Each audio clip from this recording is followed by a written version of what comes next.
3장 약간의 거리를 뒀을 뿐인데 희선 이야기. 고등학생인 희선은 좀처럼 꿍하거나 삐지지 않는다. 어떤 관계에서든 상대방을 불편해하지 않았고 그 누구에게도 서운해하지 않았다. 그래서 친구들로부터 쿨하다라는 소리를 자주 들었다. 쿨하다는 건 무언가를 받아들이는 데에 거리낌이 없고 털털할 때 사용하는 표현이다. 희선은 쿨한 여자, 시쳇말로 쿨여로 불렸다. 한 번은 희선과 단짝인 미숙이 다른 친구들에게 희선의 욕을 하고 다닌다는 걸 알게 되었다. 하지만 희선은 크게 개의치 않았다. 그러던 어느 날 친한 친구들이 모여있는 단체 카톡방에 미숙이가 장문의 글을 올렸다. 유나야, 희선이 걔 너무 쿨한 척하는 것 같지 않아? 도통 속을 모르겠어. 걔랑은 오래 알고 지냈는데도 친하다는 생각이 잘 안 들어. 매일 나만 아쉬운 소리 하고 걔는 나한테 바라는 것도 아쉬운 것도 없어. 그거 말이야, 뭔가 기분이 묘하게 이상해. 내가 과하게 생각하는 건지 모르겠는데 나만 나쁜 사람 되는 것 같아서 별로 친하게 지내고 싶지 않아. 나만 바보 되는 것 같고 비참하기까지 해. 내가 이상한 건가? 아무튼 이유는 잘 모르겠는데 기분이 진짜 묘하게 나빠. 넌 어때? 사실 미숙은 유나에게 개인 카톡을 보내려고 했는데 실수로 희선도 포함되어 있는 단체 카톡방에 올린 것이다. 글을 올리자마자 미숙은 자신의 실수를 알아차리고는 민망했는지 곧바로 카톡방을 나가버렸다. 함께 그 방에 속해 있던 다른 친구들은 희선에게 위로의 말을 건넸다. 희선아, 괜찮아? 희선아, 미숙이 쟤 진짜 웃긴다. 우리 쟤 따돌리자. 희선은 미숙의 카톡을 보고 적지 않게 충격을 받았다. 그러나 내색하고 싶지 않았다. 감정을 드러내어 섭섭하다느니 화가 난다느니 떠들어봤자 얻을 것도 없고 바뀔 것도 없다는 생각이 들었다. 그래서 이번에도 쿨하게 친구들에게 대답했다. 뭐 그럴 수도 있지. 미숙이가 평소에 나한테 섭섭한 게 많았나 봐. 너희들도 많이 놀랐지? 이런 일이 한두 번이 아니었다. 한 번은 희선이 같은 반 혜성과 사귀었다가 헤어진 적이 있었다. 혜성이 먼저 사귀자고 다가왔고 희선은 쿨하게 좋다고 했다. 그러다 불과 한 달도 안 되어 혜성은 희선에게 헤어지자고 말했고 희선도 별말 없이 동의했다. 친구들은 혜성을 가벼운 남자라고 욕하면서 희선을 걱정했지만 정작 그녀는 크게 신경 쓰지 않았다. 혜성이 희선과 헤어지고 한 달도 안 되어서 다른 반 여자아이와 사귄다는 소문이 돌았는데 혜성이 그 여자애와 손잡고 걸어가는 모습을 보았다고 희선의 친구가 전해주었다. 친구들은 이 사실을 희선에게 말해주면서 위로의 말을 건넸지만 정작 희선은 전혀 힘들어하지 않았다. 내가 만나보니까 희성이 걔는 외로움을 잘 못 견디는 스타일이더라. 뭐 그럴 수도 있다고 생각해. 친구들은 이런 희선을 쿨하고 대인배라며 칭찬했다. 물론 희선의 속내는 달랐다. 괜찮지 않았다. 마음이 힘들고 속상했다. 하지만 이런 감정을 숨기는 것이 더 편했다. 어느덧 혼자 참는 것에 익숙해져 있었던 탓이다. 또한 어느 정도는 상대방 입장도 이해가 되었다.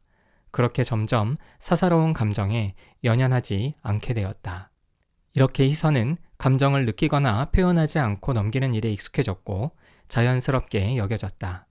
괜찮다고 생각하려고 노력하다 보니 이제 웬만한 일에는 정말 괜찮다는 착각마저 들었다.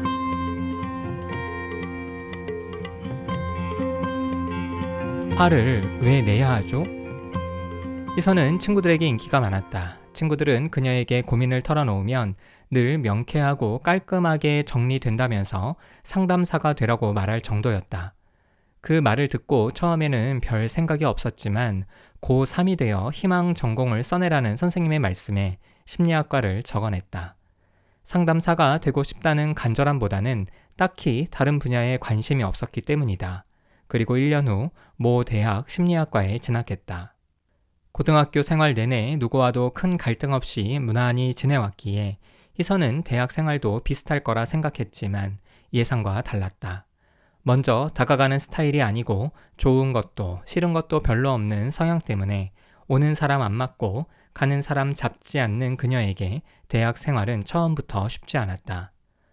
고등학교 때야 하루 종일 한 교실에서 친구들과 함께 했기에 자연스럽게 친해질 수 있었지만 대학은 같은 전공이더라도 수업을 함께 듣지 않으면 만날 수가 없었다.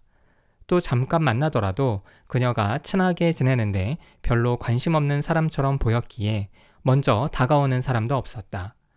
또한 학생의 일을 하지도 않았고 동아리에 들어가지도 않아서 본의 아니게 학교에서 혼자일 때가 많았다.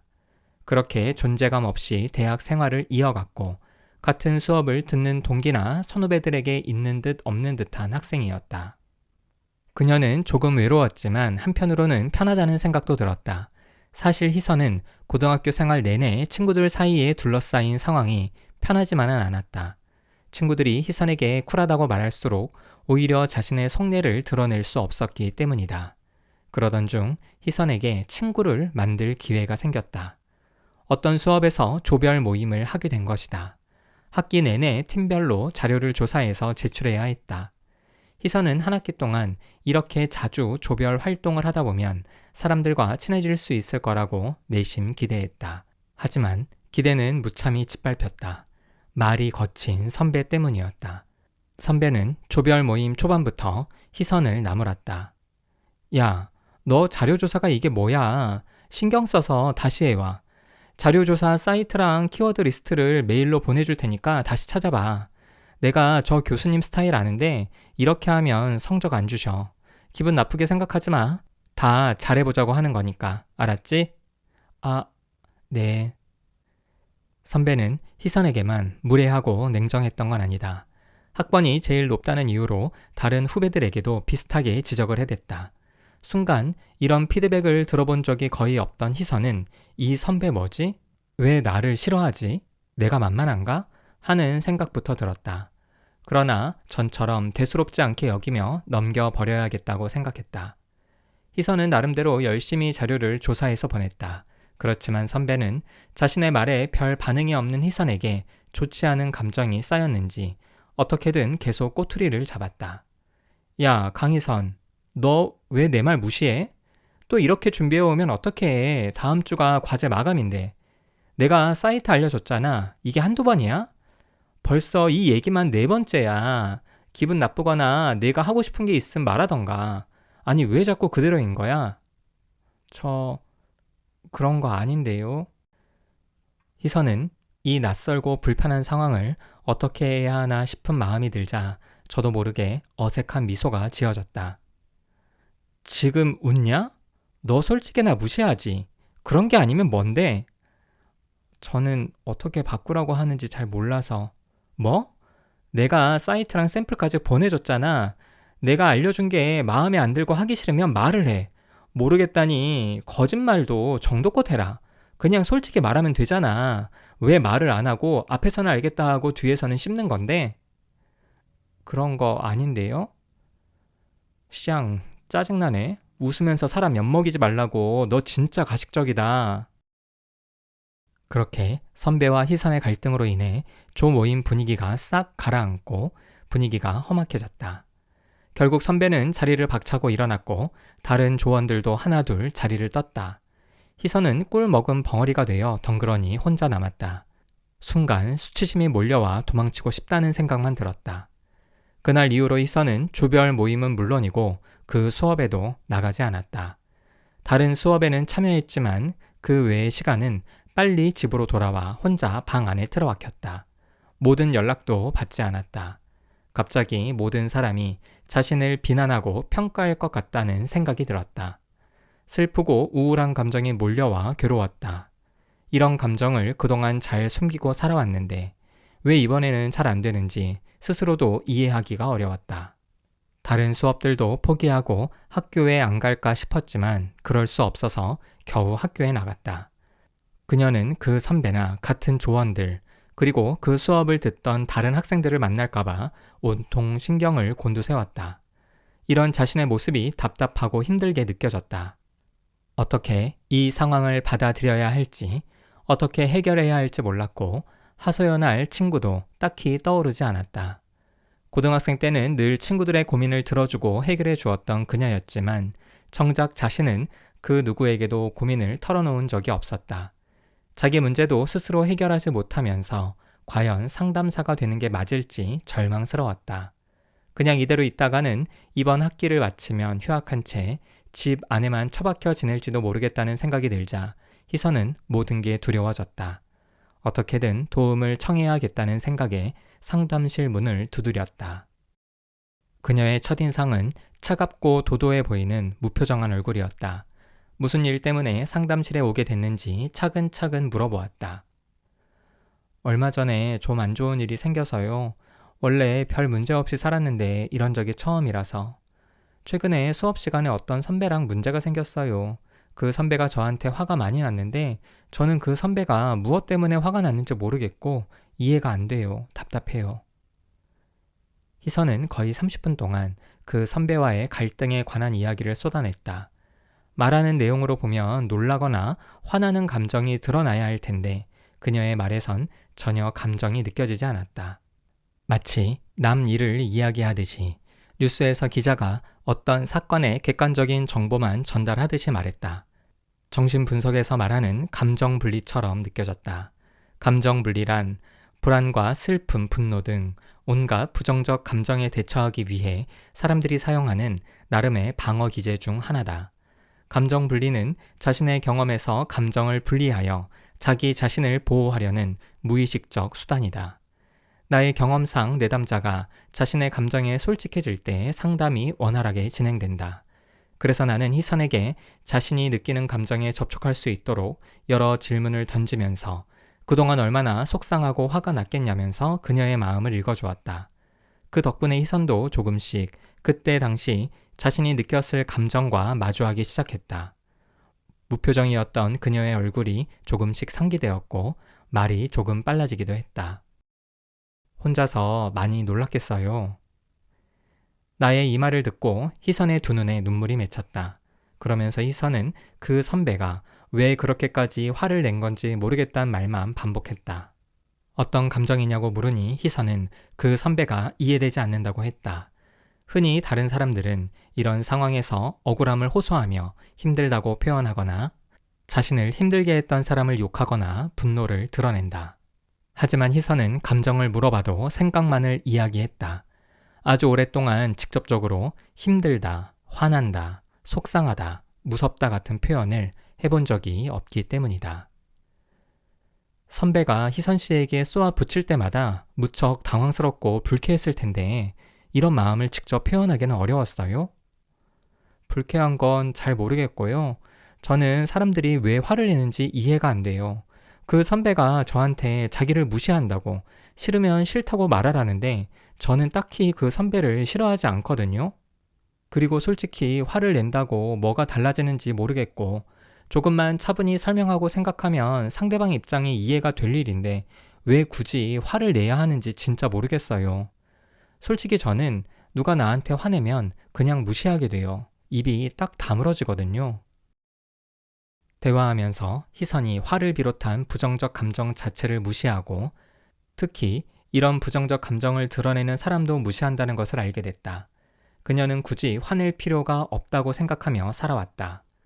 그런데 과연 희선의 생각처럼 분노를 표현하는 것이 불필요한 행동일까? 그렇지 않다. 일상에서 우리는 알게 모르게 서로에게 실수하거나 무례를 범한다. 그렇기 때문에 부당하거나 억울함을 느낄 때나 타인의 공격을 받는 상황에서는 적절하게 분노로 반응하는 것이 필요하다. 그 이유는 두 가지다. 첫 번째로 분노로 반응하는 것은 자신을 보호해준다. 상대방에게 내가 얼마나 화가 났는지를 표현해야 상대방도 공격을 멈춘다. 물론 이때 분노의 표현은 물건을 집어던지거나 상대를 직접 폭행하는 물리적 폭력이어서는 절대 안 된다. 불쾌하다고 직접 말을 하거나 아니면 얼굴을 찡그리는 표정 같은 비언어적 방식으로라도 전달해야 한다. 두 번째는 상대의 분노에 분노로 반응할 때 역설적으로 상대방과 소통을 증진할 수 있기 때문이다. 한 사람이 화를 내는 상황에서 다른 사람이 화를 내지 않으면 화를 내는 사람은 자신의 감정이 무시당했다고 생각되어 더 크게 화를 내기도 한다. 이때 적절하게 같이 화를 내주면 상대의 마음도 조금은 풀어지고 더 깊은 대화도 가능해진다.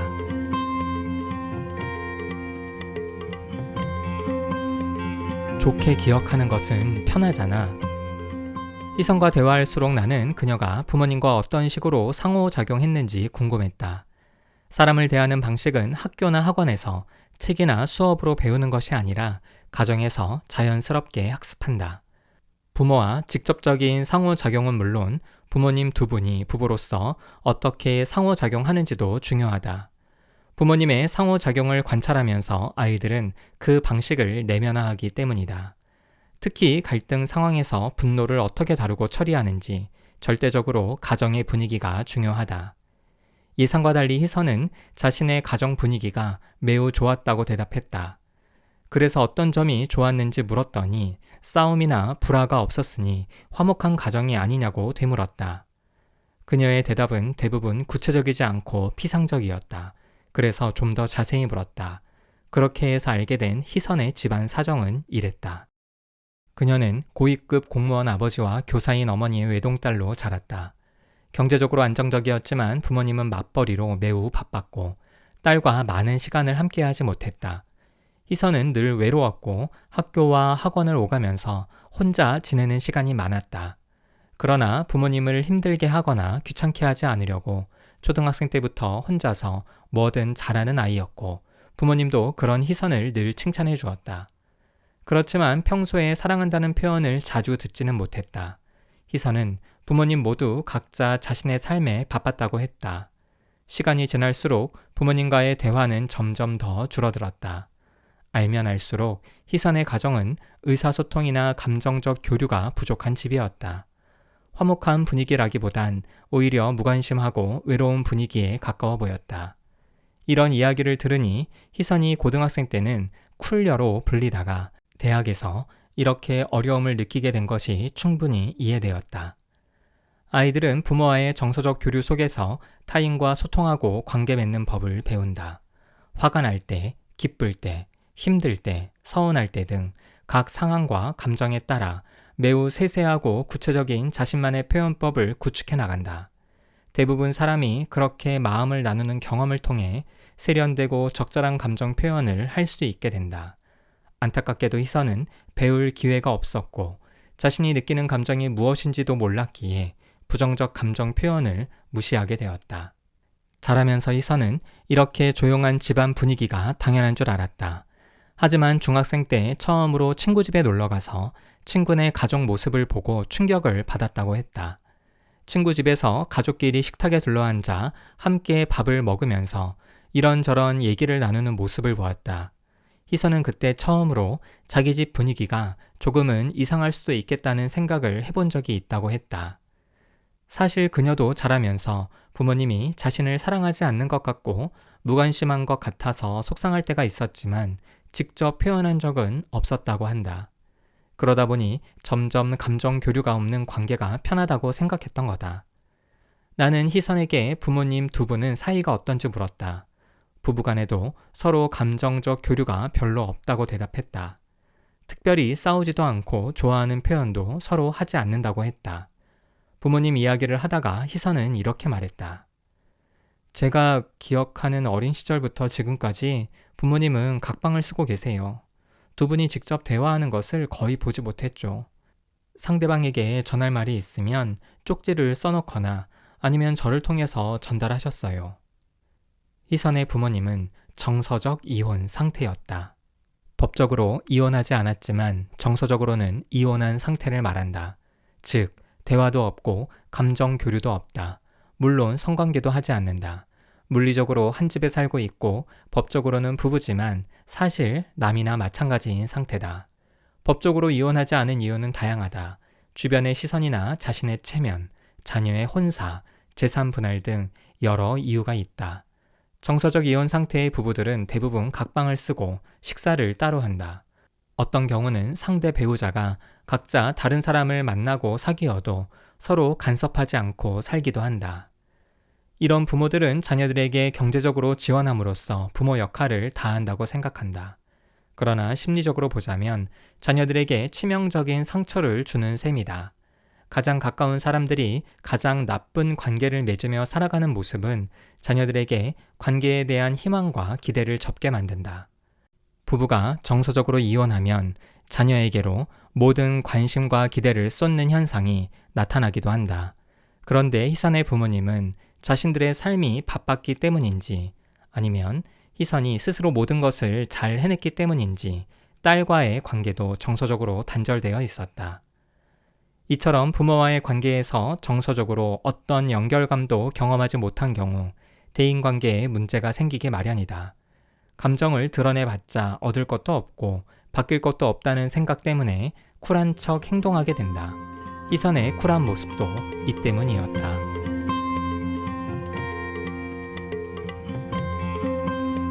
겉모습과는 전혀 다른 내면을 가진 사람들. 정서적으로 이혼한 가정에서 자란 자녀들이 겪는 또 다른 고통은 겉으로 보이는 모습과 전혀 다른 내면 사이에서 느끼는 불일치감이다. 희선의 가정은 겉으로는 아주 좋아 보였다. 아버지는 고위급 공무원이었고 어머니는 교사였다. 그리고 희선도 일찍 철이 들었고 공부 잘하고 친구도 많은 그야말로 모범적인 딸이었다. 그래서 주변 사람들은 희선의 가정을 부러워했다. 특히 부모님의 잦은 갈등으로 힘들어했던 고등학생 때 친구들은 희선에게 복받은 줄 알라면서 대놓고 부러워하거나 질투했다. 하지만 정작 그녀는 집에서 행복하거나 즐겁지 않았다. 부모 중 누구와도 솔직하게 감정을 터놓고 울고 웃고 화내고 화해해 본 적이 없으니 사소한 부정적 감정조차 견딜 수 있는 마음의 힘이 없었다. 그녀는 중학생 때부터 대인관계가 어려웠다고 고백했다. 겉으로 보이는 모습과 전혀 다른 내면을 가진 이들은 주변의 평가에 예민해진다. 다른 사람이 자신의 진짜 모습을 알면 결국 자신을 싫어하게 될 거라는 생각 때문이다. 특히 바빠 보이고 힘들어 보이는 부모님을 위해서라도 희선은 감정을 감춰야 했다. 그렇게 그녀는 스스로에게 엄격해질수록 타인의 부정적인 평가에는 매우 예민해졌다. 차라리 아무와도 엮이지 않은 채 혼자 다니거나 사람들 사이에서 존재감 없는 편이 더 편했다. 대학에서 혼자 지내는 생활로 외로웠지만 그 외로움에 어느새 익숙해졌다. 중학생 때까지는 타인의 부정적 평가에 예민해서 위축된 아이였던 희선이 고등학교 때 갑자기 쿨녀가 된 이유는 무엇일까? 이사 때문이었다. 중학교를 졸업한 후 다른 지역으로 이사를 하면서 아는 친구가 한 명도 없는 고등학교에 입학했다. 외모도 반듯하고 공부도 잘하는 편이라 같은 반 친구들은 희선에게 관심을 보였다. 사실 그녀는 낯선 사람들과 관계 맺는 것이 어려웠지만 타인의 부정적 평가가 두려운 나머지 불편한 티를 내지 못했다. 그렇게 자신의 속마음과 생각을 숨겼다. 친구들은 그런 희선을 여느 여고생의 모습과 다르다면서 신선하고 좋게 보았다. 어쩌면 희선의 삶에서 고등학생 때의 모습이 매우 특이했다고 할 수 있다. 희선이 대학에 와서 겪는 대인관계의 어려움은 중학생 시절을 생각하면 매우 당연해 보인다. 그녀처럼 정서적으로 위축되어 있고 타인의 부정적 평가에 예민하여 사람들과 거리를 두고 갈등 상황에서 회피하고 도망치는 모습을 회피성 성격이라고 부른다.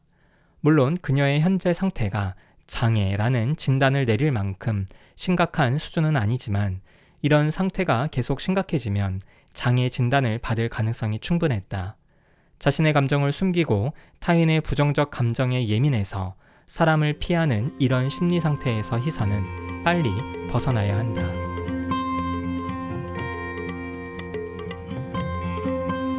내가 모른 척했던 내 안의 분노. 회피성 성격에서 벗어나려면 어떻게 해야 할까? 좋은 감정은 물론 내 안의 부정적 감정도 표현할 수 있어야 한다. 그런데 타인의 부정적 평가에 예민해서 사람을 피하는 사람들에게 부정적 감정을 표현해야 한다고 말하면 다들 어리둥절한 표정을 짓는다. 그들의 반응을 잘 생각해보면 충분히 이해할 수 있다.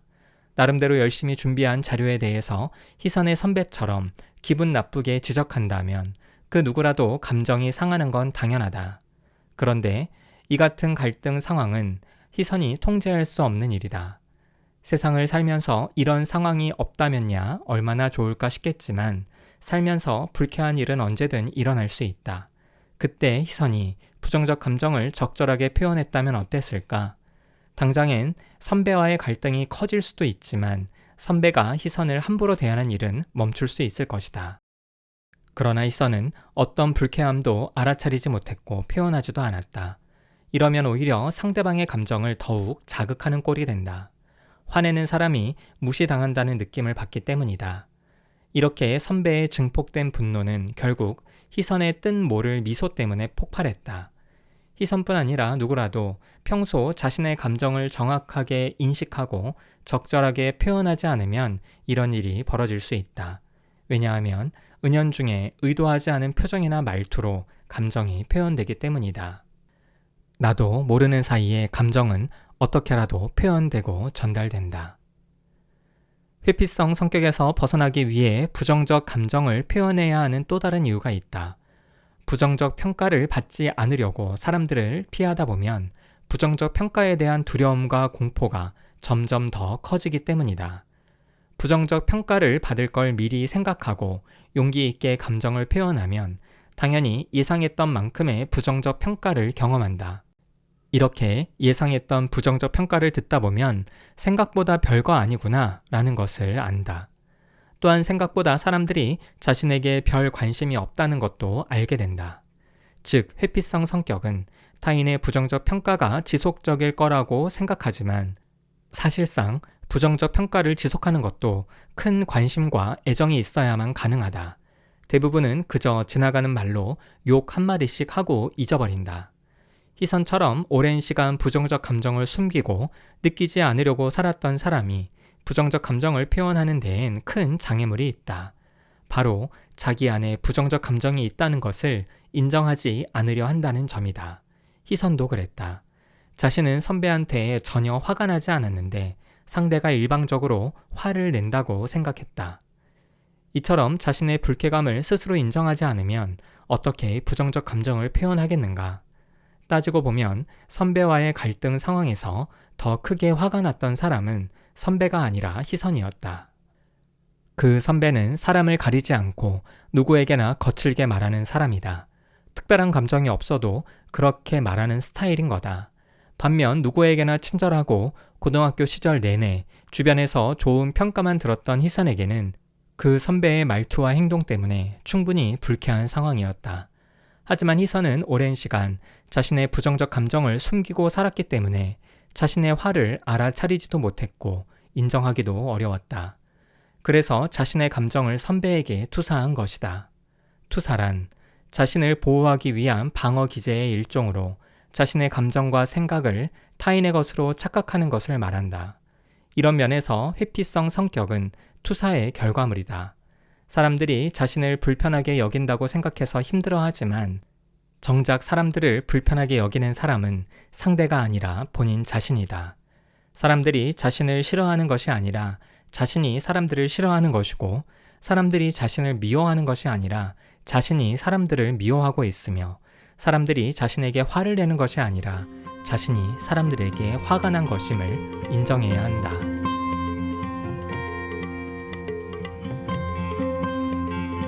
감정을 표현하면서 달라진 것들. 어떻게 하면 자신에게 부정적 감정이 있다는 사실을 인정하고 받아들일 수 있을까? 그녀에게 필요한 건 무엇보다 공감과 수용이었다. 나는 그녀에게 충분히 화날 수 있는 상황이라고 스스로 이해할 수 있게 도왔다. 처음에 희선은 내가 공감하는 것을 받아들이기 힘들어했다. 내가 몇 번이고 반복해서 그런 상황에 누구든 화가 날 수 있다고 이야기하자 그녀는 자신의 부정적 감정을 조금씩 받아들이기 시작했다.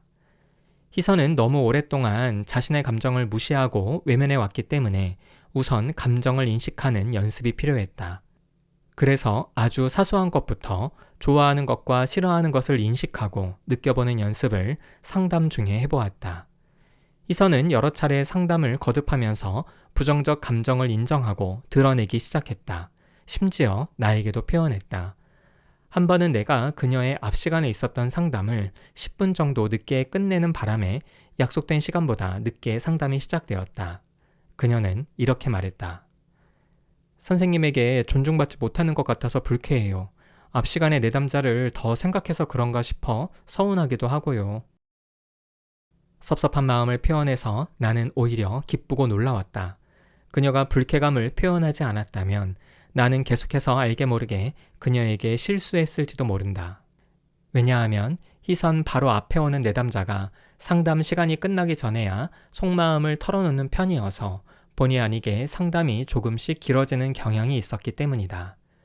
나는 희선의 부정적 표현을 들은 다음에 바로 앞 시간 내담자에게 상담 시간을 지켜달라고 다시 한번 강조했고, 이후로는 희선이 기다리지 않게 더 신경을 쓰게 되었다.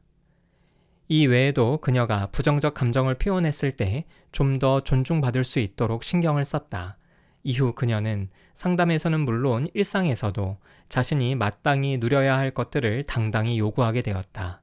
특별히 그녀와 나는 상담에서 희선이 꽤 오랜 시간 꽁꽁 묶어놨던 부모님에 대한 원망, 서운함을 많이 표현하는 데 집중했다.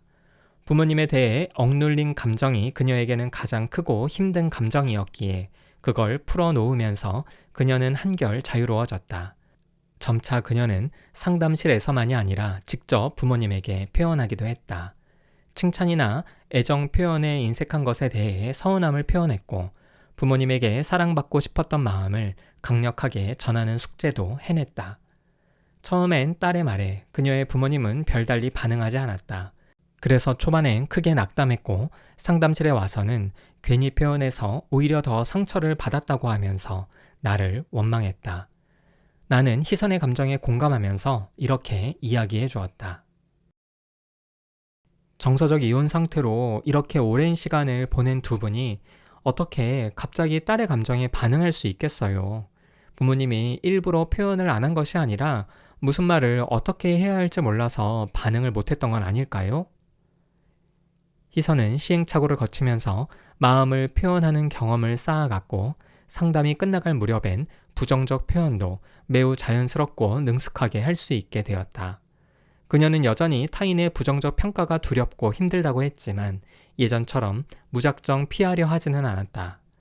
자기 자신도 다른 사람을 미워하기도 하니까 다른 사람들도 충분히 그럴 수 있다고 생각해 보기로 한 거였다. 이제 희선은 쿨려와는 거리가 멀다. 쿨하다는 평가를 들으면서 서늘한 마음으로 외롭게 사는 것보다는 부정적 반응을 얻더라도 자기 감정을 표현하는 것이 낫다고 확신하게 됐다. 내 안의 부정적 감정을 마주하는 것이 지금 당장은 힘들더라도 표현하는 것이 더 좋고 행복하다는 걸 알았기 때문이다.